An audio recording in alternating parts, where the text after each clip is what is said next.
Pembahasan yang penuh dengan manfaat di kesempatan pagi hari ini dengan melanjutkan di serial fikih doa dan zikir di nomor 165 dengan mengangkat subtema bacaan zikir pagi petang di bagian ke-9. Dan baik muslim, kami ajak kembali bagi para pendengar yang ingin bersoal jawab, silakan bisa Anda kirimkan pertanyaan Anda bisa melalui pesan singkat maupun pesan WhatsApp di nomor 0856001880. Baik, untuk selanjutnya kita akan simak pembahasan yang akan disampaikan kepada Ustaz. Kami persilakan, falyatafadhal mashkuro. Bismillahirrahmanirrahim. Assalamualaikum warahmatullahi wabarakatuh. Alhamdulillahi rabbil alamin. Wa bihi nasta'inu ala umri dunya waddin. Wa sallallahu ala nabiyyina wa sayyidina Muhammadin wa ala alihi wa sahbihi ajma'in. Amma ba'd. Kita panjatkan puja dan puji syukur kehadirat Allah Subhanahu wa taala. Pada kesempatan pagi menjelang siang yang berbahagia kali ini, tanggal 5 Rabiul Tsani 1441 Hijriah atau yang bertepatan dengan tanggal 2 Desember 2019, kita masih kembali diberi kekuatan, kesehatan, hidayah serta taufik dari Allah Jalla wa Ala, sehingga kita bisa kembali menghadiri pengajian rutin Senin pagi di Masjid Manarul Ilmi di Komplek Pondok Pesantren Tunas Ilmu di Desa Kedung Wuluh, Purbalingga ini. Kita berharap semoga Allah Azza wa Jalla berkenan untuk melimpahkan kepada kita semuanya ilmu yang bermanfaat, sehingga bisa kita amalkan sebagai bekal untuk menghadap kepada Allah Jalla wa'ala. Allahumma amin. Salam dan salam semoga senantiasa tercurahkan kepada junjungan kita Nabi Agung Muhammad sallallahu alaihi wasallam, kepada keluarganya, sahabatnya, dan umatnya yang setia mengikuti tuntunannya hingga akhir nanti.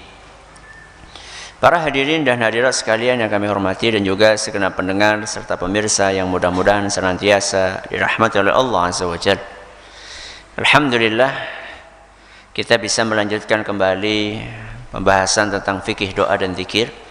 Kali ini memasuki serial nomor 165, masih mengangkat tema bacaan zikir pagi dan petang.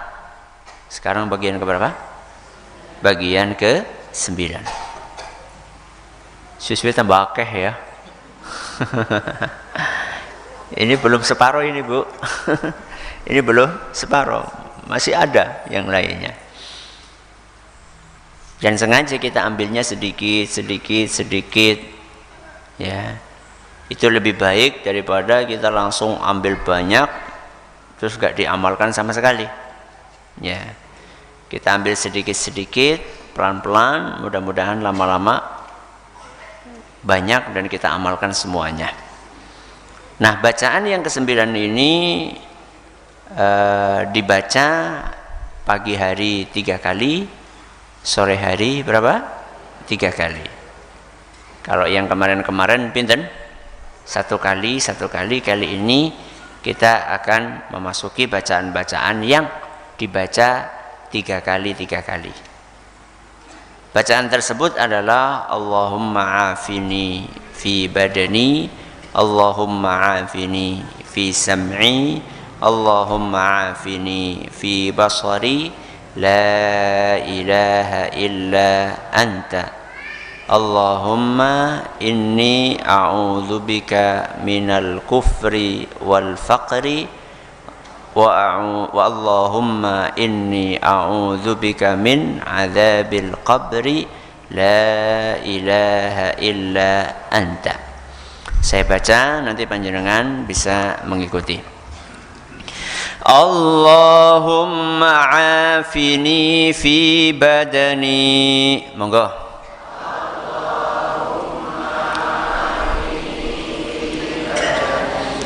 Allahumma afini fi sam'i,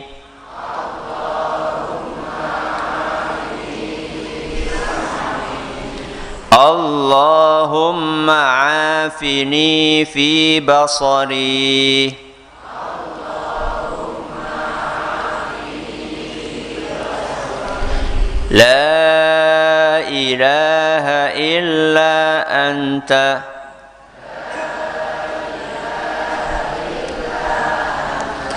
اللهم إني أعوذ بك من الكفر والفقر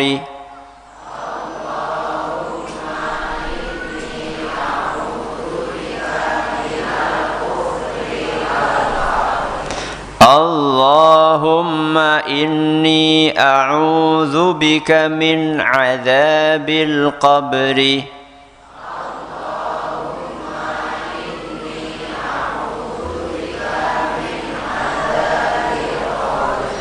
لا إله إلا أنت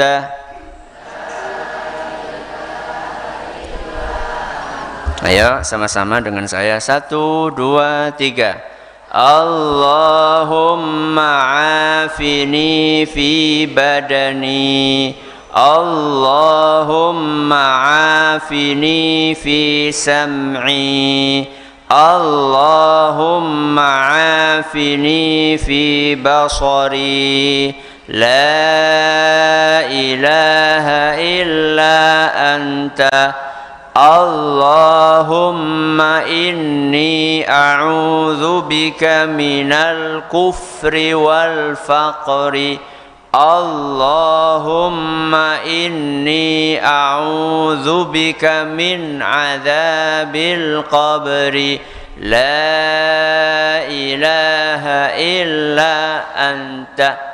Sebelum kita mengupas isi dari doa ini, saya akan sampaikan dalil yang melandasi bacaan doa zikir pagi dan petang ini adalah sebuah hadis yang diriwayatkan oleh Imam Abu Dawud, dan sanad hadis ini dinyatakan hasan atau mendekati hasan oleh Syekh Al-Albani.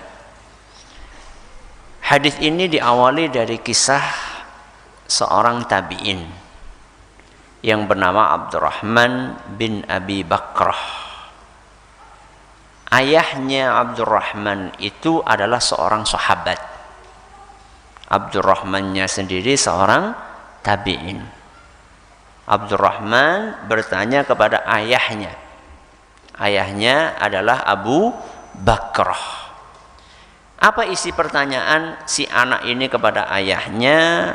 Mengapa engkau wahai ayahku selalu rutin membaca doa tadi? Doa yang mana? Allahumma afini fi badani.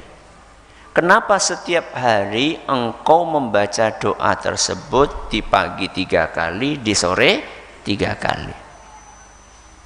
Ini menunjukkan bahwa anak ini, yaitu Abdurrahman, itu cerdas, ngematakan, mengamati, memperhatikan apa yang dilakukan oleh siapa? Ayahnya. Nah, mendapatkan pertanyaan seperti itu, apa jawaban dari Abu Bakrah yang merupakan sahabat Nabi Shallallahu Alaihi Wasallam? Beliau jawab, aku mendengar Rasulullah Shallallahu Alaihi Wasallam rutin membaca doa tersebut. Jadi Abu Bakrah ini kan sahabat. Kalau sahabat berarti ketemu Rasulullah bukan? Ketemu. Anaknya Abu Bakrah namanya sinten wau? Abdurrahman, enggak ketemu sama Rasul. Enggak menjumpai Rasulullah SAW. Maka ketika Abdurrahman ini tanya kepada ayahnya, yaitu Abu Bakrah, kenapa engkau amalkan doa ini? Jawaban dari Abu Bakrah, karena aku mendengar Rasulullah SAW rutin membaca doa tersebut. Fa uhibbu an astanna bisunnatihi.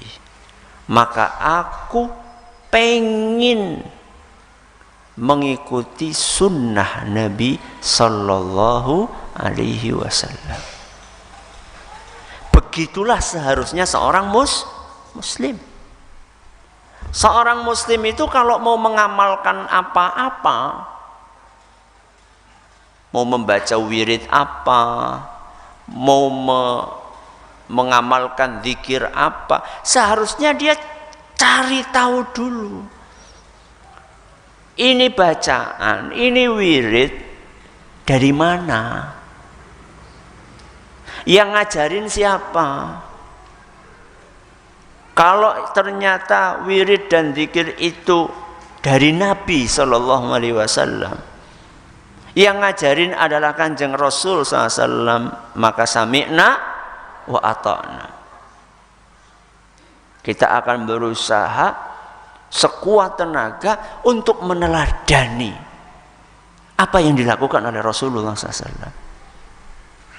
Tapi ternyata ketika kita tanya, ki sing gawe sapa? Lah ya mbuh senemune. Oh ya some ya. Ngapain kita mengamalkan sesuatu yang tidak jelas apa? Sumbernya. Wong sing gena-gena sumber repe urung kabeh dinggo ya. Yang sudah jelas-jelas sumbernya saja masih banyak yang belum kita baca, belum kita amalkan. Ngapain kita mengamalkan yang belum jelas sumbernya? Atau bahkan jelas-jelas nggak ada sumbernya. Ya. Jadi ada dua kemungkinan, belum jelas sumbernya atau jelas orang sumbernya gitu loh. Ya sudah, tinggalkan. Ganti dengan zikir yang diajarkan sama Rasulullah Sallallahu Alaihi Wasallam. Baik, sekarang kita melakukan renungan kandungan. Kalau kita perhatikan, ini doa fokus kepada masalah kesehatan. Napa? Kesehatan. Jadi ternyata kesehatan itu juga mendapatkan perhatian khusus dalam agama kita. Kenapa? Karena kesehatan itu kebutuhan pokok atau sampingan? Pokok atau sampingan? Pokok. Kebutuhan primer atau sekunder? Primer. Karena kesehatan itulah kebutuhan primer, kebutuhan pokok, makanya di dalam agama kita masalah kesehatan diperhatikan sekali. Loh Ustaz, dalam ajaran agama lain juga diperhatikan, dalam ideologi selain Islam juga diperhatikan, betul. Tapi Islam itu perhatiannya terhadap masalah kesehatan ini sangat sempurna. Islam memahami kesehatan itu secara utuh. Selama ini kalau orang bicara kesehatan itu hanya sekedar sehat nopo jasmani. Kurang memperhatikan kesehatan rohani. Coba jenengan tanya, priwe sehat? Alhamdulillah sehat. Mau esuk salat ora? Ora. Kuwi ora sehat. Jadi selama ini sehat itu hanya diidentikan dengan kesehatan jasmani. Ya. Padahal sebenarnya kesehatan yang sempurna itulah kesehatan yang mencakup jasmani maupun rohani. Makanya doa-doa yang diajarkan oleh Rasulullah SAW yang isinya minta kesehatan itu mencakup kesehatan jasmani maupun rohani. Contohnya doa ini. Coba jangan perhatikan. Yang menarik apa? Yang menarik di sini kita diajarkan untuk membaca Allahumma afini. Afini. Terjemahannya ya Allah afiatkan. Berarti di sini Allah atau Nabi SAW menggunakan kata afiat, bukan kata apa? Sehat. Biasanya nak dewek, ya muka-muka sehat walafiat. Ya. Apa bedanya antara sehat dengan afiat? Kalau kita buka kamus, kita akan temukan bahwa afiat itu ternyata kesehatan yang sempurna. Jadi bukan sekedar apa? Sehat, tapi sehat sing sempurna. Sehat yang sempurna itu yang apa Ustadz? Ya sehat tubuhnya, ya sehat hatinya, ya sehat napa niki? Akalnya. Sehat apanya tadi? Hatinya, sehat tubuhnya, sehat akalnya. Jenengan mau enggak sehat tubuhnya tapi akalnya bukan sehat? Enggak mau. Atau sehat akalnya, tubuhnya nggak sehat, mau? Nggak mau. Atau jenengan sehat akalnya, sehat tubuhnya, tapi hatinya mboten sehat, mau? Nggak mau. Kita pengennya akalnya ya sehat, alias waras, diajak ngomong, nyambung, ya, itu sehat apanya? Akalnya. Kita pengen sehat akal kita juga pengen sehat fisik kita. Kita nggak pengen cuma sehat akal tapi fisiknya sakit-sakitan. Kita pengen sehat akal, sehat fisik. Dan yang lebih tinggi dari itu adalah kita pengen bukan cuma sehat akal, bukan cuma sehat fisik, tapi juga sehat hati. Karena orang yang sehat akalnya, sehat fisiknya, tapi hatinya sakit, niku bahaya. Napa? Bahaya. Kayak koruptor kayak, ya. Awake mbok pada sehat-sehat. Waras apa ora? Ya waras, wong ditakoni nang hakim yo jawab, malah bisa kesuh-kesuh nang persidangan, bisa banting-banting gebrak-gebrak meja, ya. Sehat akalnya, sehat fisiknya, tapi mboten sehat napa? Atine. Maka di sini kita diajarin untuk menggunakan kata afini. Afini itu artinya ya Allah, afiatkan tubuhku, afini fi badani. Badani ini artinya tubuhku. Jadi kita minta kepada Allah agar tubuh ini sehat luar dan dalamnya. Karena belum tentu orang yang tubuhnya sehat luarnya akan sehat napa? Dalamnya. Jadi orang mesti mensana in corpore sano, apa artinya? Di dalam badan yang sehat ada jiwa yang kuat. Belum tentu. Buktinya ya mau koruptor gue mbok awake Masya Allah, ya gizinya terpenuhi, 4 sehat 5 sempurna, ya. Belum tentu orang yang tubuhnya sehat otomatis jiwanya juga sehat, belum tentu, ya. Coba jenengan perhatikan itu, nun sewu nggih, nun sewu, orang-orang yang agak kurang waras, ya, agak kurang waras. Mereka berarti tidak sehat apanya? Akalnya. Tubuh mereka sehat enggak? Banyak yang sehat. Padahal makanannya bersih apa kotor? Kotor. Tidurnya di sembarang tempat. Mandinya ora adus. Bajunya ora ganti. Jenengan mau sehat kayak gue? Kan tidak mau kita. Makanya di sini kita diajarkan Allahumma afini, afiatkan tubuhku. Baik. Dilanjutkan Allahumma afini fi sam'i. Ya Allah, afiatkanlah napa? Telingaku. Ketika kita minta ya Allah afiatkan telingaku, itu bukan sekedar ya Allah moga-moga kupingku ora budek, udah gue tok. Telinga yang afiat itu bukan sekedar telinga yang tidak tunarung. Tapi telinga yang afiat itu adalah telinga yang bisa mendengar suara sekaligus bisa memasukkan suara itu ke hati. Alias nek dinasehati niku mboten masuk telinga kanan, keluar telinga kanan. Alias ora mlebu babar blas. itu bukan telinga yang afiat. Walaupun dia bukan tuna rungu. Dengar dia suara. Dengar. Azan dengar.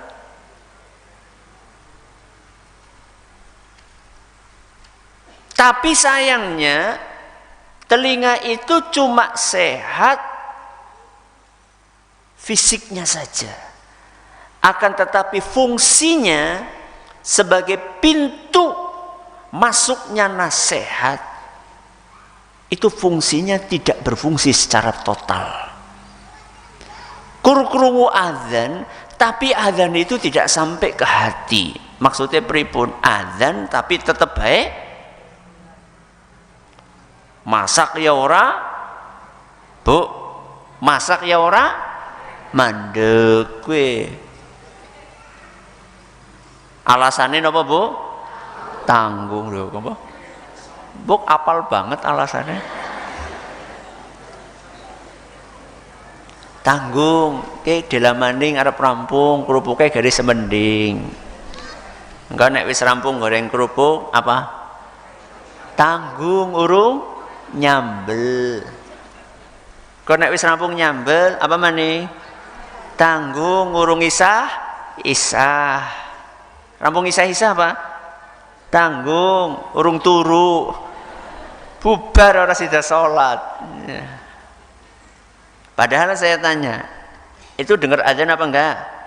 Dengar. Berarti telinganya afiat napa mboten? Mboten. Bismillah. Walaupun dia bukan tuna rungu.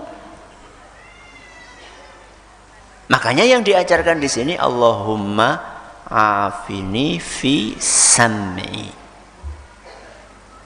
Terus apa lagi? Allahumma afini fi basori.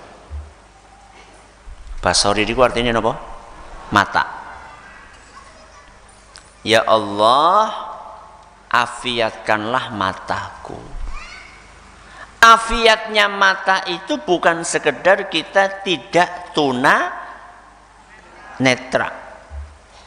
Jadi yang namanya mata yang afiat itu bukan sekedar mata yang tidak tunanetra.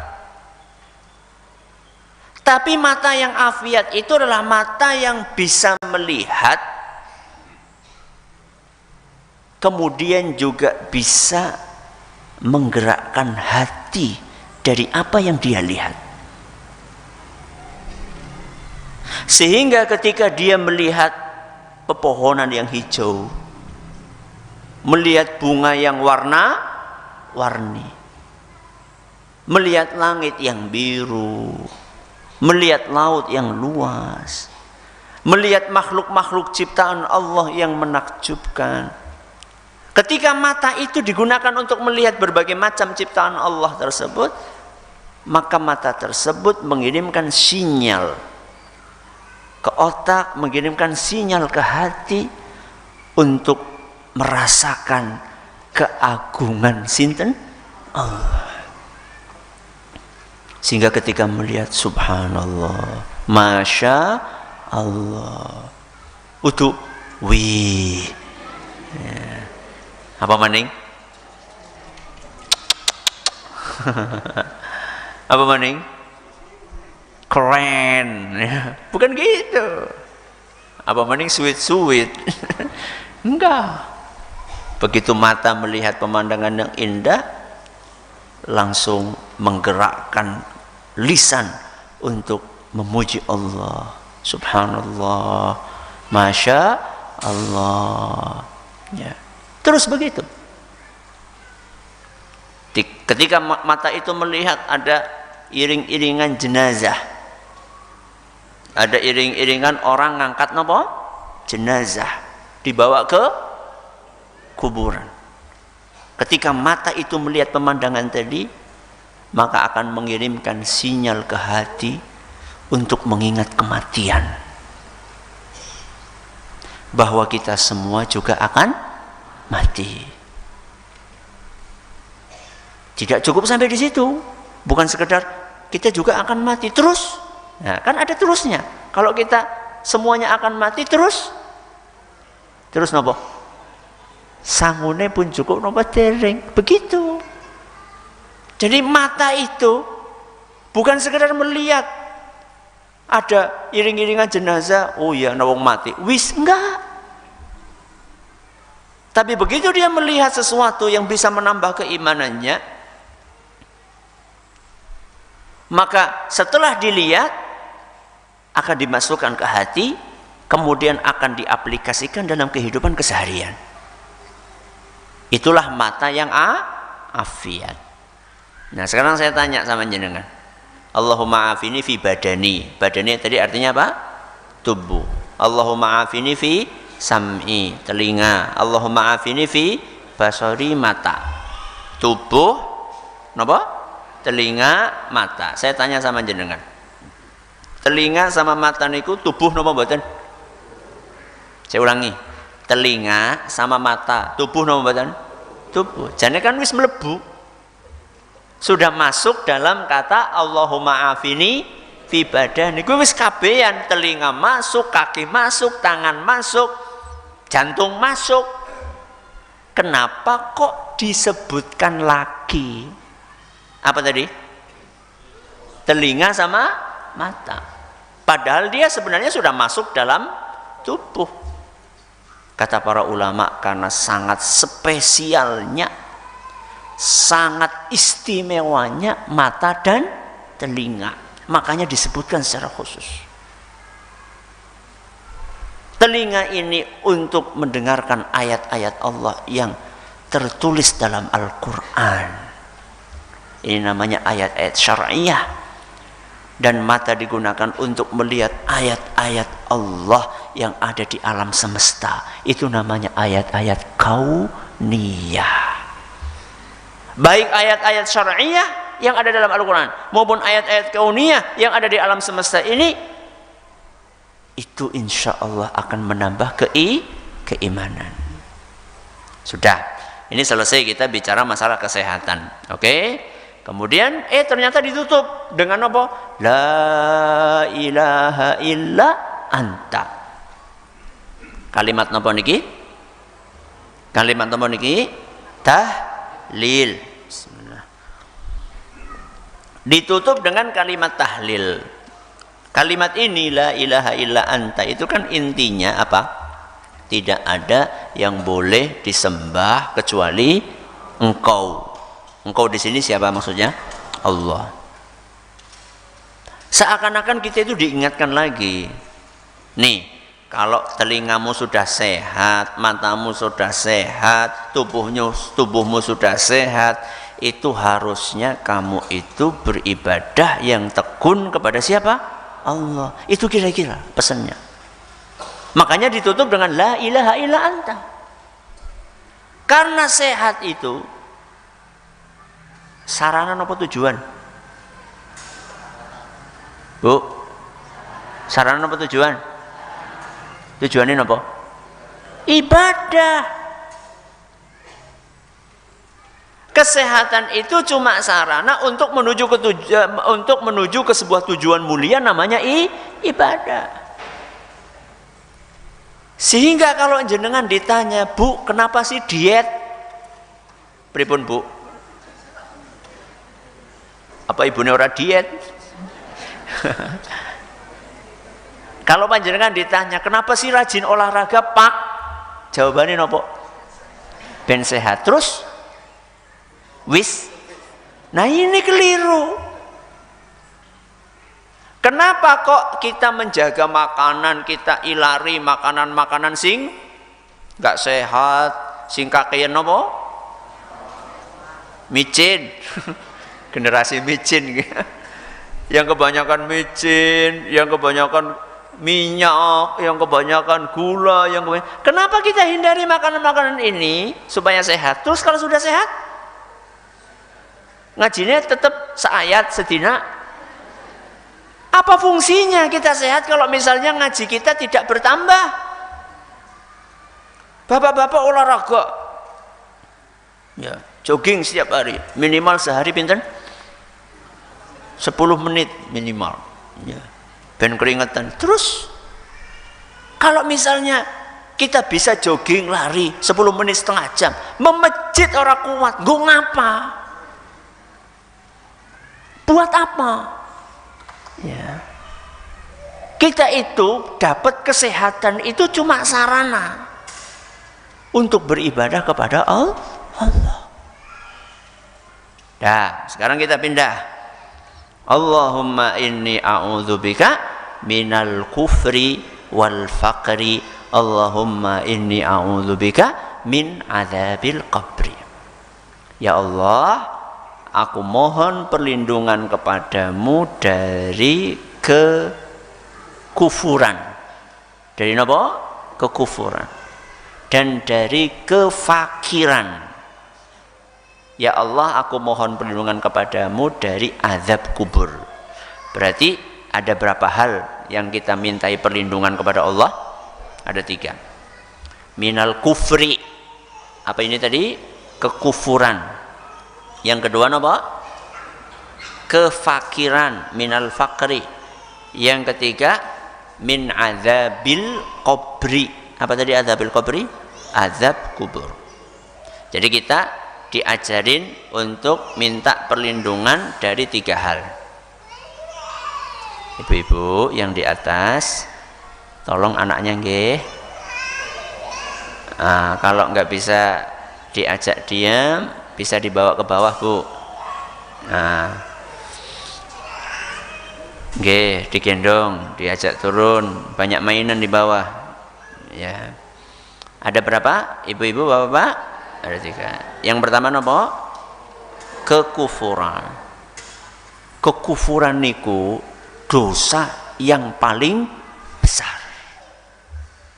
Lebih besar dari zina, lebih besar dari membunuh, lebih besar dari napa malih? Mencuri. Itu dosa namanya kekufuran. Dosa yang kalau pelakunya mati gak sempat tobat, maka tidak akan diampuni oleh Allah. Sehingga ancamannya siksa neraka yang abadi. Na'udzubillahi min dzalik. Ini dosa yang paling besar, sehingga disebutkan pertama kali, ya Allah, aku mohon perlindungan kepadamu dari kekufuran. Dan kekufuran ini macam-macam. Ada kekufuran dengan ucapan, ada kekufuran dengan perbuatan, ada kekufuran dengan keyakinan. Nah, apa tadi? Kekufuran dengan apa? Ucapan. Ada kekufuran dengan perbuatan, ada kekufuran dengan keyakinan. Kekufuran dengan ucapan contohnya apa, Ustadz? Menghina Allah. Napa? Menghina Allah. Apalagi Ustadz? Menghina Rasul sallallahu alaihi wasallam. Menghina Al-Qur'an. Ya. Ini termasuk kekufuran. Kekufuran bentuknya apa? Ucapan. Kekufuran dengan perbuatan. Apa contohnya Ustadz? Contohnya menginjak, naudzubillah min dzalik, Al-Qur'an. Atau membakar Al-Qur'an. Ini kekufuran dengan perbuatan. Ya. Atau sujud kepada selain Allah. Ucapan, perbuatan, napa setunggal malih? Keyakinan. Meyakini bahwa di alam semesta ini ada penguasa alam selain sinten? Allah. Itu kekufuran keyakinan. Oh, sing bau reksa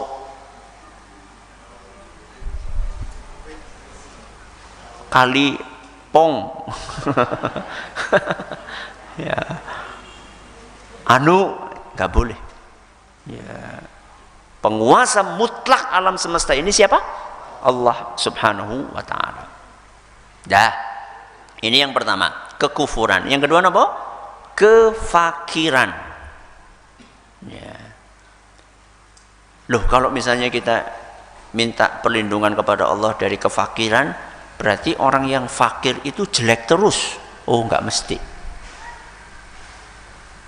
Makanya di sini dijelaskan oleh para ulama, yang dimaksud dengan kefakiran di sini kefakiran total. ya kefakiran harta, ya kefakiran iman. Lho gue sing medeni gue. Ya. Wis kere ora salat, ya Allah. Sengsara dunia akhirat. Nah, ini kefakiran yang seperti ini yang bahaya. Loh, Mbah jenengan boten salat lah, salat ora salat kawit mbiyen kere ya. Ini kefakiran yang kayak gini nih yang mengerikan. Ya. Tidak seperti kefakirannya para sahabat Nabi SAW. Para sahabat Nabi SAW, ada nggak di antara mereka yang fakir? Banyak. Bahkan Rasulullah SAW pernah mengalami kefakiran dalam hidupnya. Walaupun juga pernah mengalami rezeki yang melimpah. Ya. Rasulullah SAW pernah tidak makan pinten bulan? Tidak dapure, tidak murup pinten bulan? 3 bulan. Coba ibune pernah enggak dapure mboten murup 3 bulan, Bu? Lah bubar wis engko. Ora murup 2 dina pe wis. Ramene pol. Nggih, Bu? Nah, ngaku.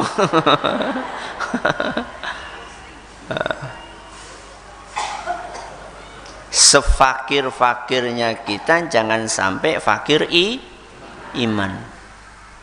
Ya. Pokoknya kondisi fakir apapun tetap ingat Allah. Salat jangan ditinggalkan. Bukan berarti kita tidak berusaha untuk mencari rezeki, berusaha, tetap berusaha. Tapi seandainya usaha kita itu ternyata sama Allah Azza wa Jalla belum diganjar dengan apa yang kita harapkan, duitnya akeh, jangan sampai kemudian menghalangi kita dari beribadah secara baik kepada Allah. Ini yang kedua, kefakiran. Terus yang ketiga apa? Min azabil qabri. Apa tadi? Azab kubur. Jadi ternyata begitu orang meninggal dunia itu dia kan akan pindah ke sebuah alam, namanya alam apa? Kubur, atau diistilahkan dengan alam barzakh. Nanti dari alam barzakh akan pindah ke alam akhirat. Berarti ada berapa alam? Ada berapa alam? 3. Lho jeneng 3. Lah saniki jenengan teng alam menapa? Dunia. Itu yang pertama. Nanti pindah ke alam kubur atau alam barzakh. Nanti pindah ke alam akhirat. Yang namanya azab itu sudah ada sejak alam kubur. Bahkan di alam dunia pun ada azab. Jadi begitu orang masuk ke kuburan, kalau dia tidak beriman, dia langsung mendapatkan azab. Makanya serem. Ya. Apalagi orang yang mati masih lama nunggu kiamat. Coba jenengan bayangkan Firaun. Sinten? Firaun, Qarun, Namrud. Itu sebelum nanti dibakar nang neraka. Sekarang itu sudah diazab. Kawit mien. Berarti pun pinten tahun? Na'udzubillahi min dzalik. Maka kita mohon perlindungan kepada Allah, ya Allah lindungi aku dari azab kubur. Makanya khalifah kaum muslimin yang ketiga, sinten? Utsman bin Affan radhiyallahu anhu. Itu kalau beliau ziarah kubur, Pak Bu, nangis. Dan nangisnya itu bukan sekedar nangis, tapi sampai jenggotnya niku napa? Basah. Dan panjenengan tahu orang Arab itu kan jenggotnya kan apa? Kandel, orang kayak dewek, jenggotnya kurus titik. Mereka tuh jenggotnya tebal, berarti kan sampai basah itu berarti kan nangis. Nangisnya gue temenan gitu loh. Maka ditanya sama orang yang saat itu ada, tanya sama beliau, tadhkurul jannata wan nar wa la tabki wa tabki min hadha. Wahai Utsman, Ketika engkau bercerita tentang surga, tentang neraka, engkau tidak nangis seperti nangis saat ini. Tapi begitu engkau ziarah kubur, kok bisa nangis seperti ini? Apa kata beliau? Fa inni sami'tu Rasulullah sallallahu alaihi wasallam yaqul, karena aku pernah mendengar Rasulullah sallallahu alaihi wasallam bersabda, innal qabra awwalu manzilin min manazilil akhirah. Kuburan itu adalah pos pertama yang akan didatangi oleh manusia sebelum dia masuk ke alam akhirat. Fa in naja minhu fama ba'dahu aisar. Seandainya di alam kubur ini dia sudah selamat, di kuburan tidak disiksa, maka perjalanan berikutnya akan jauh lebih mudah. Wa illam yanju fama ba'dahu asyad. Seandainya di kuburan saja enggak selamat, di kuburan saja sudah diazab, maka perjalanan berikutnya akan jauh lebih mengerikan. Makanya Utsman bin Affan itu langsung teringat itu. Ya Allah, mudah-mudahan saya selamat di kuburan ini ya Allah. Kalau seandainya saya selamat, insya Allah akan gampang perjalanannya. Tapi kalau di kuburan saja nggak selamat, akan lebih susah nanti perjalanan hidup saya di alam akhirat. Ya. Makanya di sini kita minta perlindungan dari azab nopo? Kubur. Kalau kita minta perlindungan dari azab kubur, berarti kita juga minta perlindungan dari perbuatan-perbuatan yang bisa memicu azab kubur. Contohnya nopo? Namimah. Namimah niku adu domba. Dan itu banyak di masyarakat. Bu. Ya, aku wingi lho ketemu karo Bu Anu jan nyebeli banget lho, ngomongin jenengan kayak gini. Oh kayak gue yo, engkau nak ketemu sih. Ya.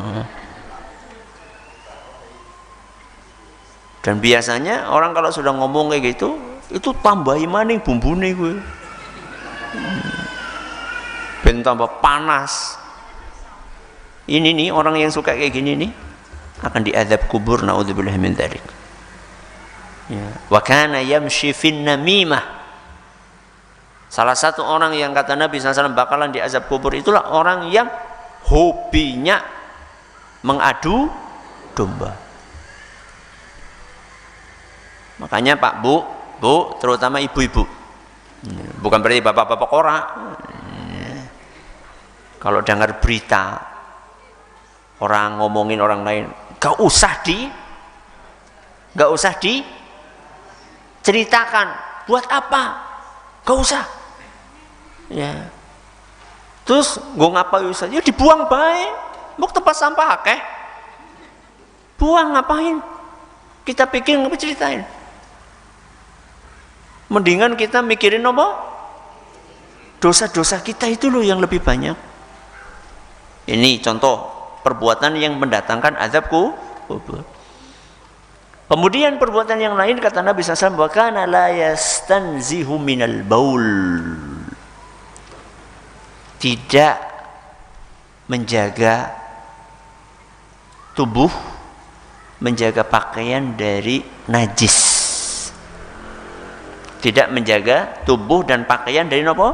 Najis. Ya. Pipis ora wawik. Atau pipis wawike mboten bersih, atau pipis karo janggleng, ya, pipis sambil berdiri terus air seninya nyiprat kemana-mana, kena celana, nggak kayak sing pada pipis nang pinggir jalan kayak nang isor wit kayak ora isin. Ada termasuk ibu-ibu anti-anti yang punya bayi, yang punya apa? Bayi. Ngompol di mana? Hati-hati gue. harus segera dibersihin. Jangan nunda. Biasanya kalau nunda gue kelalen. Ki mau sing kepipisan ndi? Oh wis ngudul ngendi-ngendi, wis bocah mlaku ngana, mlaku ngene. Ya wis pel kabeh. Naruh popok sembarangan. Ya. Misal nih ya, anak habis ini pipis kemudian popoknya ana sing nang kasur, ana sing nang dapur, ana sing nang kursi, ana sing nang longan. Astagfirullahaladzim. Itu najis. Ya. Nyuci baju. Ya, celana anak kena ompol. Campur jadi siji karo klambine bapake, ibune, mamase. Diputer kublek jadi siji nang ndi? Mesin cuci. Subhanallah. Ya.